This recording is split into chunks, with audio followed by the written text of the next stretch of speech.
Nii, oled valmis, jah? Nüüd me oleme jõudnud Taraba Moobi ühe ürituse koha juurde, mis oli endine soolaait.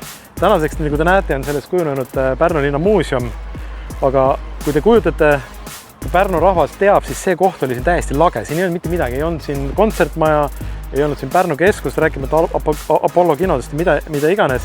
Siis see maja oli selline lagunenud punases tellises keskkond, mis hullult hästi sobis noortele alternatiivmuusika kuulajatele. Ja siin esimesel korrusel, kus on selline kaarakend, sealt läks uks sisse siia ruumi, mis oli selline pikk tunnel. Ja siin toimusid siis erinevad house'i ja drum and bassi ja hip-hopi üritused. Ma mäletan, minu meelest siin tegi väga palju pidusid meiega koos selline punt nagu Reference Instruments ja nendega koos kaasas käiv siis house'i seltskond. Minu teada tegi siin oma laivi, vähemalt alustas oma laivide tegemist Tommy Boy, kes on siis tänaseks väga tuntud hip-hopper Eestis ja kellel on väga head riimid. Ja see oli selline vahekasvulava kogu selle hip-hop kultuurile ja sellele keskkonnale.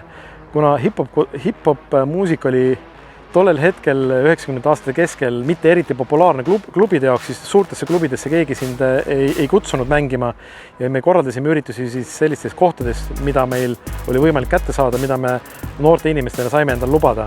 Nii et sellest kohast on läbi käinud terve rida ägedaid DJ-sid nagu Reference Instrument, Tommy Boy, Face, Triga, Mambo Say, Bad Shay, B-Julm, kõik on nad selles soolaidis mänginud. Nii tänaseks on saanud ilus hoone ja sellel on väga suur osa ka Eesti hip-hop kultuuri skeene arenemisel.